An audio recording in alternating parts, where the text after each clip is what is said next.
Let's be back with another video. As I see by the thumbnail title, we're reacting to Cori Bush basically snaps on MAGA. I don't know who she is. Somebody recommended her to me. This is a new video, came out like two, three days ago from TYT Investigates channel. So yeah, let me know who Cori Bush is down in the comment section, y'all. Let's get it. We got 18 minutes, so I ain't gonna do no more talking. I'm gonna let this thing play out. Let's get it. And I would yield one more time to the gentlelady. Be in order. Mr. Speaker, the House is not in order. The House will be in order. Republicans will do anything, say anything, and spend any amount of money to hide the basic truth that their leader is a criminal, corrupt, narcissistic buffoon. Donald Trump is the quintessential influence peddler in chief. Despite this, for well over a year now, House Republicans have spent dozens of hours of precious committee time hearing testimony from nearly 20 witnesses on their baseless and increasingly embarrassing attempts to link President Biden to actions of his family members and implicate him by association. Let's be clear, there is a crisis right now. But it's not because the southern border is open or because immigrants are poisoning the blood of our country, which the Republicans and their racist cult leader, Donald Trump, want you to believe. The real crisis is one of, nope, it is, he is not a current president. The gentlelady will suspend until the motion is dealt with. What were the offending words? Would Mr. Cloud state the words? Mr. Cloud, will you state the words? She mentioned that Republicans were racist. I didn't say that. I said racist cult leader Donald Trump, who is not a current president, so it is not engaging in personality. The Republican members and their...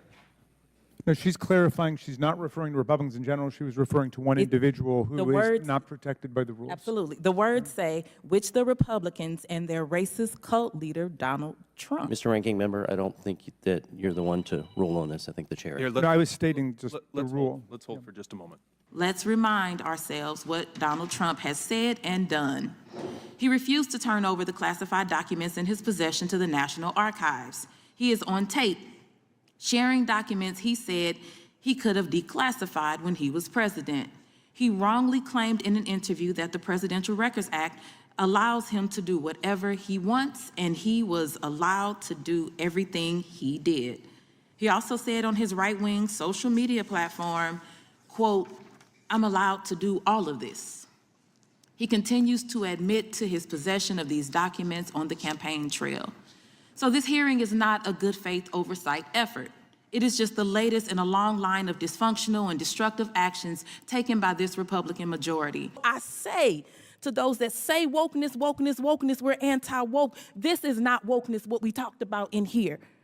And you should be on the side of folks who are woke because we're saying no more oppression against our community. So whatever else is being thrown around, unless you are saying I'm racist, white supremacist, and I'm bigoted, stop talking about wokeness. And you can't tell me that I'm wrong because I'm from the very movement where this came about. Don't let a fascist tell you what being woke means. Republican colleagues were as concerned about Black and brown communities on the front lines of our climate crisis as they are about an appliance. Republicans are consistently against regulations that maintain workplace safety standards, enact gun control to keep our children safe in schools, and allow access to reproductive care. These standards are not a ban on gas stoves, but a way to move the nation forward and reduce health and climate risks to people and our planet while giving consumers more information and more options. The Republican Party is all about projection. Republicans talk about violent crime while inciting violent crime on January 6th. Republicans talk about the weaponization of the federal government as they themselves weaponize it on behalf of Donald Trump, including the baseless impeachment investigation and these sham committee hearings. Republicans talk about the unfairness of the criminal legal system while ignoring the actual communities, mostly Black and brown, who are disproportionately targeted by that system and don't have high-powered attorneys, unlike Donald Trump, who has used his wealth, his resources, his power to shield himself from accountability his entire life. Republicans talk about big government and liberty and don't tread on me. as they use government to rip away the freedoms of women, of LGBTQ+ folks, and countless others. Republicans talk about cancel culture as they champion violent crackdowns on students who dare to speak out about the humanity of Palestinians. Republicans talk about unethical judicial overreach despite the comical corruption of their extremist justices. So while Republicans focus on hypocrisy and distraction, my Democratic colleagues and I will continue asking the real questions, advancing real solutions, and advocating for our communities. My Republican colleagues have unironically invited for-profit think tank and oil titans whose expertise is in maximizing profits, especially at the expense of our Black, our brown, and our indigenous neighbors' health, safety, and well-being. One of these so-called energy experts is a philosopher who has previously espoused white supremacist views. For instance, in his 2000 college newspaper, he wrote, quote, "The African and American Studies Department has 23 classes. In many of these classes, African culture is presented Mr. Chairman, not as I demand inferior." the gentlelady's words be taken down. She just called the witness a white supremacist. No, I referred to the words, not to the person, not to him, the words. I would like a I parliamentary did inquiry not. into Mr. having Chair, the no, excuse woman's me. I did words not. taken down. Ranking Member Bush. As I was saying, the African and African American Studies Department, this is the quote, has 23 classes. In many of these classes, African culture is presented not as inferior to Western culture, but as on equal footing with it. In other departments, the same is done with Latin American, Indian, and American Indian culture, end quote. When confronted about these views over 2 decades later, rather than disavow them, he doubled down on this narrative saying, quote, "It has nothing to do with skin color. I was arguing that those cultures overall are inferior to Western culture." We are not inferior to any culture, speaking as a descendant of one of those cultures. This is the witness the Republicans invited to discuss issues of energy security. He came here to promote fossil fuels, which we know are disproportionately harming and killing Black and brown people. Last week, I joined Ranking Member Raskin and all of my Democratic oversight colleagues in calling on oversight Republicans to denounce white nationalism and denounce white supremacy in all its forms. Not one single Republican joined us. So I ask again today, will my Republican colleagues condemn white supremacy and work with us to ensure this committee engages in advancing good and reducing harm rather than perpetuating it? That is respect. Our committee needs to be focused on actions that will help people and prevent financial hurt and pain. Whether we deploy the SPR or we don't, the instability of our energy system will continue if we are reliant on oil. Our committees need safe, reliable, renewable energy, and more investments in public transit. Thank you, and I yield back. It is astounding how often we hear about wokeness, wokeness, wokeness from people who have no idea what woke actually means and where it stems from. But let me just say, as Black folks who stood up to say that no more will we allow these injustices to continue to happen on our communities, we spoke up, and I can speak to it because I'm one of those folks that was on the ground for more than 400 days after the killing of Michael Brown when that came about. We said we woke up because we won't allow anyone else to do this to us without us fighting back. And so when you say I'm anti-woke, when you talk about wokeness, you're saying I'm anti-Black, and I don't want Black people to speak up for themselves. I don't want equality and justice for Black folks. So I say to those that say wokeness, wokeness, wokeness, we're anti-woke, this is not wokeness, what we talked about in here. This proposed rule is not a ban on gas stoves. This proposed rule is not a ban on gas stoves. We are regulating indoor air pollution. The climate crisis is happening all around us, and Republican inaction is costing us lives. As lawmakers, we have a moral obligation to prioritize the health and well-being of every person across our country. I represent a community where the threat of climate pollution comes from both inside and outside our homes. In St. Louis City, Black children are twice as likely to test positive for lead in their blood than white children. St. Louis ranks among the highest across our country for rates of asthma, with rates significantly higher for Black residents than white residents. I can only imagine the number of my constituents who are unknowingly being poisoned by their gas stove in the state that it is without this proposed rule being in effect, especially young children, our elders, and people with disabilities who are disproportionately at risk for contracting respiratory illnesses. Let's not forget that many of these gas stoves are not owned by the residents of those homes, but often absentee or corporate landlords. That is a thing.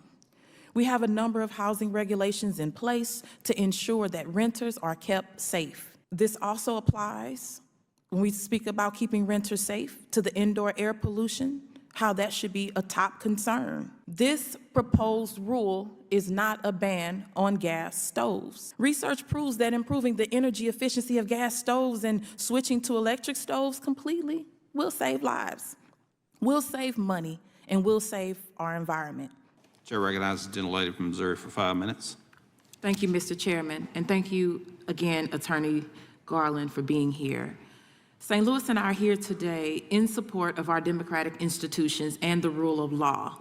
Nearly 4 years ago, I was barricaded in my office with my staff, wondering if we would be killed or at least harmed by a mob incited by Donald Trump to storm the U.S. Capitol because he could not accept the fact that he lost the 2020 presidential election. In that moment, I thought to myself, like, this has to be it. This has to be the moment in our country that people finally realize that the extremist MAGA movement is a violent cult that will destroy anything in its path, all for Donald Trump. And yet, nearly 4 years later, here we are again. Far from rejecting Donald Trump and his insurrection, the Republican Party has embraced its role as the party of insurrection. Republicans have defended January 6th, attacked the Department of Justice for seeking accountability, continued their assault on voting rights, and built a pro-insurrection wing of the Supreme Court.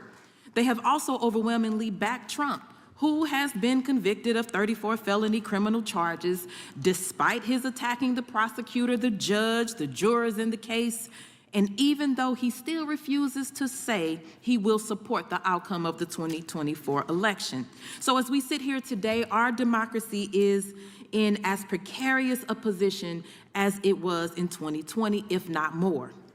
Attorney General Garland, I want to thank you, but I want to talk to you about the ongoing assault on our democracy and the rule of law. How does interference by politicians in criminal trials harm our democracy and the separation of powers? Do you want to see how much money you're eligible for if you were in a car crash within the last 2 years? Our criminal justice system proceeds on the understanding that the decisions will be made in the courtroom without political interference in any way. And fundamentally, it depends on the respect of the citizenry of the judicial processes that occur. People can disagree with results, people can challenge results, people can appeal results, but we respect the judicial process, the judges, and the juries, and the appellate justices. That's a fundamental element of our democracy. And how do conspiracy theories and misinformation affect the ability of courts to conduct impartial trials? Well, that's a broader question than I can answer in specifics. I think attacks on, personal attacks on judges, personal attacks on juries, personal attacks on prosecutors and agents make people afraid to do their job according to the merits and according to the law. Thank you. I will say an obvious answer is that Republicans are not doing any of this because they care about our communities, they care about our country, or our democracy. They are doing this because they realize their agenda is absolutely unpopular and they will do anything to stay in power. Thank you again for being here, Attorney General Garland, and I yield back. Thank you, Mr. Chairman. First, I want to start by offering my condolences to Ms. Malinowski, who I believe was here earlier. St. Louis and I are here today seeking accountability for the gun violence epidemic in our country and for all instances of potential law enforcement misconduct. Director Dettelbach, thank you for being here today. Let me say that I support several of the ATF's recent efforts, including the Ghost Guns rule, the stabilizing brace rule, and the efforts to stop gun trafficking. But as gun violence continues to shatter families and communities, thanks in part to weak gun laws in Republican-controlled states like mine in Missouri, equitable and effective enforcement of our existing laws, it must be a top priority. There is a difference between the way the law is written and the way it is enforced, as communities like St. Louis know all too well. So taking on the gun violence epidemic requires asking hard questions about enforcement. That's why the last time you were before this committee, I asked you about the Good Old Boys Roundup. In the 1980s and 1990s, ATF agents organized shameful whites-only events, which former ATF Director John McGaugh characterized as being racist in nature, anti-Black, and having discrimination almost every year. It may seem like old history, but there are legitimate and recent concerns about racial bias in the agency's enforcement operations, specifically in its use of sting operations. For example, a USA Today investigation from 2014 found that 91% of people arrested in ATF sting operations were Black or Latino.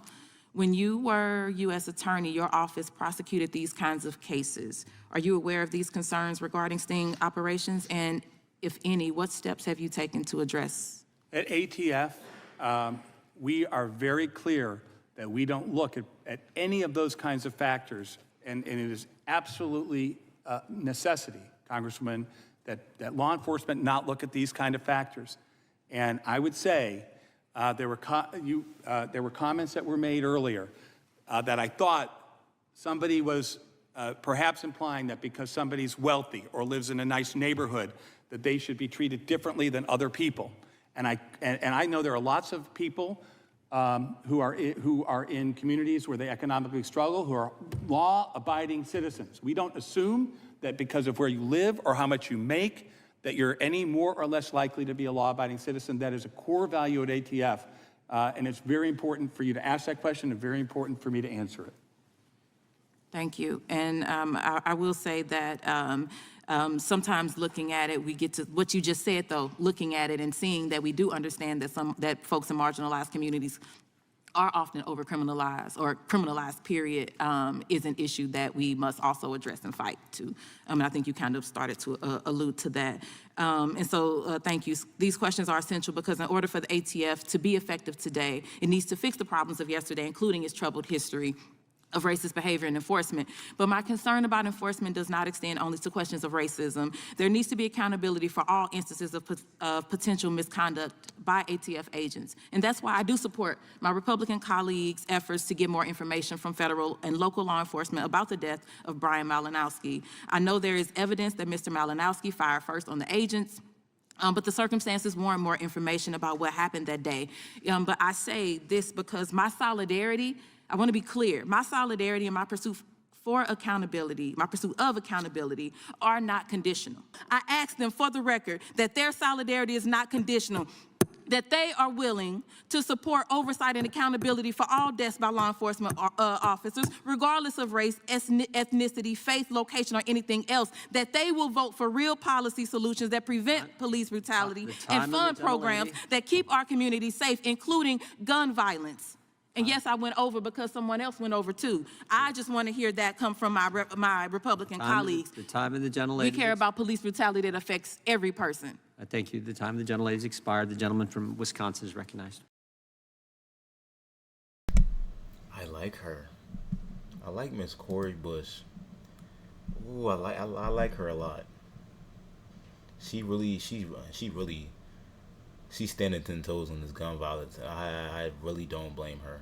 Like, I really don't blame her for standing 10 toes on this gun violence because it's out of control, man. Like, This gun violence crap is out of control, man. Whether it's police officers on the streets, it's not just police. It's on a daily basis. You know what I'm saying? Like I like her a lot. Like she stand on 10 toes like Miss Jasmine Crockett, and she knows what she's talking about, and she stands firm. Like I said, any more Miss Cori Bush? Yeah, let me know down in the comment section. I'm not gonna do too much talking because I gotta do more videos. I gotta leave. I gotta do all that crap. So any more Cori Bush, please. If y'all don't recommend none, I'm gonna just react to her because I like what she stand for, man. There's a lot of stuff going on with this presidency crap between Miss Harris and Mr. Trump. We're gonna see where it goes, man. It's been a fucking insane. I feel like The Simpsons right now. But yeah, I love y'all. If you like the video, like the video. If you're not subscribe to the channel. We're on our way to 1 million subscribers. And if hit the notification bell so you get notified when I upload, y'all. I love y'all so much. Peace and love, baby. And we out.